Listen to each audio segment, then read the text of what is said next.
Hey, I don't know why do I have to repeat this intro again, but 1 year anniversary of the YouTube channel. And I'm actually late. It's actually April 18th, the 1 year anniversary, but whatever. Anyway, here's the script that I wrote and typed onto my phone like almost a year ago. Actually, it's 11 months ago. It was 2017 May, so I'm gonna just read it off, and I'm probably gonna, yeah, I, my old reviews are terrible because it's old. So yeah. Hey guys, what's up? And today I'm gonna do a review on The Walking Dead Season 3, but you already know because you saw it in the title and the thumbnail. And it's already proven that the show can be very entertaining, at the same time very bland and dull. And I'm going to do a quick recap of the previous two seasons. Beware of some minor spoilers if you haven't watched season 1 or 2. Do not watch this review. It is recommended though. If you really want to watch this review, go ahead. So Rick Grimes and his fellow survivors are trying to survive in a zombie apocalypse world, and one day they stumbled upon a farm owned by Mr. Herschel Green. But later on, the walkers overran the place, so the survivors and Herschel's remaining family members continue to roam the wild to find food, water, and shelter and continue to survive. And that's basically it. That's the last two seasons summed up for you. The first episode is titled Seed. Weird title, but sure, why not? This is an action-packed, fast-paced episode with a cool ending that I think really suits the season premiere because it sets up a new event for the season. This episode is more fast-paced than most episodes in season 2, and we see the survivors are dominating the world. At least that's how it feels because we get this montage of the survivors just slaughtering walkers and raiding new places. And we also get an introduction to a new character, Michonne, played by Denai Guerrera, who saved Andrea last season on the last episode. And then bad things happened at the end, and it also ended in a really cool and mildly surprising fashion. But overall, this episode is on point with its plot, and it seems to be picking up the pace back. Picking up the pace because season 2 is a hell of a boring drag. So this episode, Seed, it's actually kind of exciting. Then it's episode 2, Sick. And it's a surprise for me that this episode is actually fairly entertaining. Because usually at this point in the show, episode 2, everything will slow down and start to become boring. But on this episode, more drama, more action, more deaths. So basically the prisoners of the old prison, oh by the way, I didn't tell you, on episode 1, the survivors went into an abandoned prison and they settled down over there. And yeah, in the zombie apocalypse world, the prison is actually a good place to go. Go to jail. It's good. And the prisoners of the prison stumbled upon the survivors, and Rick was like, if you get any closer to us, I'll kill you. Ugh. Rick was actually kind of mean in a couple of moments when he's treating new people. As you recall, the way he treats that two strangers in the episode Nebraska, Rick was actually kind of mean. But on the other storyline, Herschel was actually a nice person, and that's not what I wanted to say. Herschel was in trouble, and he's not dead. He's not dead, I'll tell you that much, but he's kind of unconscious. And Maggie and Beth were really, really worried about him. When I wrote the review after I watched this episode, I was expecting, like, I was thinking that they should make the prisoners bad guys. But yeah, if you have watched the show, you know what does that mean. Anyway, the next episode is another really underrated episode, and that is episode 3, Walk with Me. That is a super cool episode title, Walk with Me, which doesn't involve Rick's group at all, but instead every scene in this episode is about how Andrea and Michonne ran into a new character, Governor, and arrived at a place called Woodbury. I really like how the show makes me trust the Governor, distrust him, trust him again, then distrust him. Because there's so many weird things about the Governor. And yeah, I don't want to spoil it, but hey, Merle is back. And I'm sorry. And I'm anticipating for the part where Rick's group run into the Governor and fight, and that happens. And there's not much to complain about this episode. It's actually okay. And then, episode 4. The Killer Within. Oh my gosh, I don't even know where to begin. This is the most heart-wrenching, devastating, and disastrous Walking Dead episode I've ever watched so far. The time I was watching this episode. Certainly the best so far. And I knew something sad was going to happen, but I never expected that this is going to happen. And I almost teared up, and I was really shocked after watching the episode, even in the silent end credits, just like the end credits after you have watched The Red Wedding, throwback to Game of Thrones. This is a great episode that will haunt the entire series forever. So I'm going to give a big spoiler alert because this shit is going to get real bad. That's what I wrote. So the prison was suddenly overran by walkers again, and basically, so if you don't know, like the prisoners, like a couple of the prisoners were actually bad people, and one of them, like, somehow lured all the walkers into the prison, and that is the reason why the prison was overran by walkers. And it's not the first time when the survivors are attacked by walkers, but this one dealt the most damage. First, T-Dog was bitten, and he sacrificed himself for the greater good, and that's very brave of him. Goodbye, T-Dog. But what's even more shocking is the fact that it all happened in the wrong time. Right when Maggie, Carl, and Lori was escaping, Lori had to give birth to her child, but she just simply couldn't. So she told Maggie to cut her open and get her baby, which means Lori's gonna die. And it all happened right in front of Carl, her own son. And after the baby was taken out, Carl had to shoot his own mother, Lori, and that's just really, really painful to watch. Then we see Rick learning that his wife, Lori, died, and he just cried, yelled out loud, and it was very emotional and tragic. And Andrew Lincoln, amazing actor, especially on this episode. Moving on to episode 5, Say the Word, which is quite underrated and a pretty nice episode. Unlike the episodes after Pretty Much Dead Already, which is all about the survivors cleaning up the mess and mourning for their lost. But this episode is way more than that.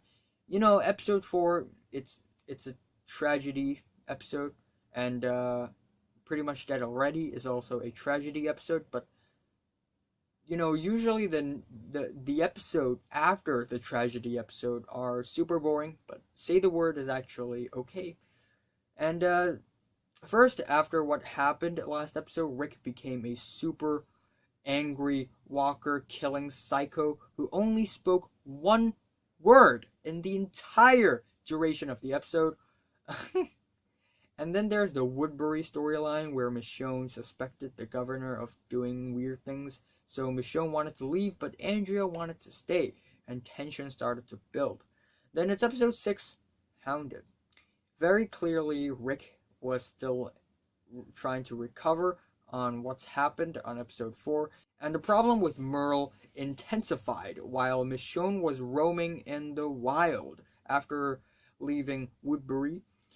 It's an okay episode overall. There's nothing too dull or bland or boring about it, but this show is still kind of slowing down now.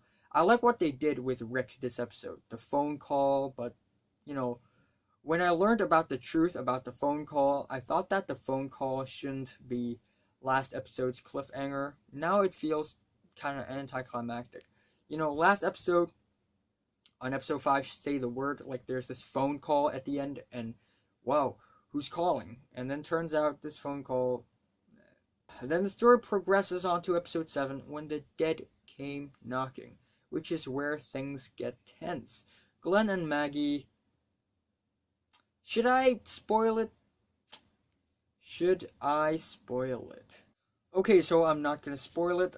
Anyway, Glenn and Maggie were in trouble, and because of this trouble, we see that Glenn wasn't actually as cowardly as he was before in season 1. And also, a side note, Lauren Cohen, who plays Maggie, she did a very sensitive scene that's actually hard to do, so props to her. And on the other hand, Michonne found Rick and they teamed up and they tried to save Glenn and Maggie from the trouble, which is something to look forward to. And there's not much to complain about this episode. This is an okay episode, I guess, and it's amazing that the show still hasn't slowed down all that much. There are still at least one bit of entertainment. Over to episode 8, Made to Suffer. Why are we still here? Which is the last episode of the first half of the season. It's another really underrated Walking Dead episode. It's full of intense moments that you can hardly predict.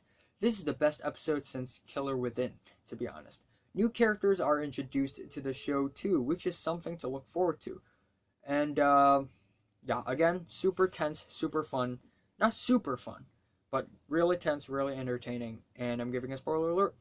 So, yes! Maggie and Glenn were captured by Merle, so Michonne teamed up with Rick's team and decided to return to Woodbury and save Maggie and Glenn. Daryl was also there to save them, but there was one thing that slowed them down, and that was Merle. And as you know, Merle was Daryl's brother, and Daryl really wanted to see him, which is the reason why Daryl was captured by Governor later, and Governor blamed Merle for betraying him. And here we go. The Governor has become 100% bad guy. But what really shocks me, however, is that what Michonne did to Governor. She killed his Walker daughter and stabbed him in the eye. The intense scene that really compelled the episode and added a lot of drama. But honestly, I think what Michonne did to Governor was actually a bit cruel, to be honest. You don't have to stab his eye. Jeez. But, it's because Governor meant to harm Michonne, but because she killed his Walker daughter. Like if Michonne hadn't killed his Walker daughter, like, Governor wouldn't feel that bad. So, yeah, it was kind of a dick move of Michonne. But at last, Governor was really angry, and Merle and Daryl was doomed, and I was really excited to see the next episode. Next is episode 9, The Suicide King, which slows down a bit but still has a dramatic teaser because of what happened last episode. Everyone in Woodbury panicked while Rick met the new survivors in the prison. And that's pretty much the plot. There's nothing more to it. I like how Glenn went from being a coward to someone tough, but I don't like how the show keeps reminding us what happened on episode 4 and makes Rick crazy because of it. Like, I get it. Episode 4, hell break loose. It's terrible. It's tragic, but you don't have to keep mentioning it again and again and again, you know? Moving on to episode 10, Home. A very common name for an episode title. It's pretty boring for the most of the episode, except for the last scene in particular. So Daryl and Merle was roaming in the wilderness and they saved some Mexicans. That's it. Rick had gone crazy again. Glenn was mad and things are out of control. And then there's the last scene where the people suddenly showed up and people suddenly died. And it's I mean, it's kind of sudden, but it's also a really memorable scene, and it actually kind of fits into the story. And the show was about to slow down, but this scene really gave the show another kick, compelling the story without making any great changes. And yeah, it's an okay episode. It's pretty nice. Then it's episode 11. I ain't a Judas. Me? No, I ain't a Judas. Which sounds like a silly title, but yeah, last episode was quite intense, but this episode slowed down again. Another transitional episode where everyone takes a break. Andrea came to the prison and tried to negotiate and bring peace, but she failed, so this episode is almost pointless. At least Governor got his famous eye patch on this episode. But it's still amazing to see how Andrea returned to the group and find out what she had missed. And I'm sure the next episode is going to be at least slightly more exciting. Over to episode 12, Clear. Rick, Michonne, and Carl went to their old neighborhood to collect some other weapons so that they can fight against Mr. Governor, and they stumbled upon a weird place full of traps. There was a man who lived there and was revealed to be an old character that was forgotten a couple of seasons ago. Again, I told you this before, but The Walking Dead never solve plot holes in matter of episodes. You know, they usually drag these plot hole storylines for seasons. And yeah, on this episode, it's revised. And meanwhile, Michonne and Carl went to a place nearby to grab things like a crib for Judith, which is Lori's son, and a photo of Rick, Lori, and Carl. And we also see Michonne's fun and nice side, so that's pretty cool. Although this episode only featured 4 main characters and 1 extra character and doesn't have much action, it's a good episode. It's well written and it's sad and slow. In a good way, of course. Even if we take away the scene where Michonne and Carl ran away from the walkers, it's still a pretty solid episode, so it's actually pretty good. Next is episode 13, Arrow on the Doorpost. Rick and Governor negotiated face to face while some others got along and some didn't. And I thought the entire episode is gonna take place in that room where Rick and Governor negotiate. Like, I thought it's gonna be a bottleneck episode like Fly and Breaking Bad, but no, it still goes around and has a few other scenes that takes place in other locations. And yeah, the tension and the suspense built between Rick and Governor is built really well and slowly, but the story still lacks a few things, and I think there's nothing else to expect in the situation Rick and everyone else was in. I guess there's that. Probably the most boring and unnecessary episode in the season, or even arguably the series so far. Moving on to episode 14, Prey. My mouth is getting tired. The episode mainly focuses on Governor, Andrea, and Tyrese. There's a couple of shots that has Rick in it, but that's it. After what happened last episode, we expect a war happening anytime soon, but because there's still 3 episodes left, the writers, they're gonna need some fillers. Although, I gotta say, there's a really nerve-wracking and intense scene where Andrea was trying to run away from Governor, and I'm actually quite entertained by that scene, but overall, there's not much in this episode. The teaser is kind of out of place, and the whole thing is quite predictable, but it's not that bad. Some critics are too harsh on this episode. Over to episode 5, This Sorrowful Life. Still, I didn't know what happened with Andrea after last episode, but it's still a cool episode with some impressive action sequences. I'm giving a spoiler alert. So, Rick was about to give Governor Michonne, but he changed his mind. Meanwhile, Merle took Michonne and wanted to give her to the Governor himself, but then he also changed his mind, so instead Merle went to fight the Governor alone and got himself killed in the process. Merle's death is not that surprising after all, and his death is a little bit predictable and meaningless, because why on earth would he suddenly go after Governor alone?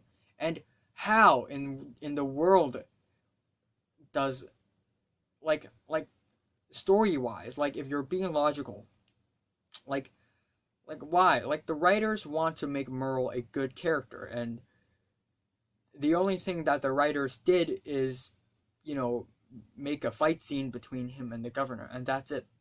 So that's kind of ineffective.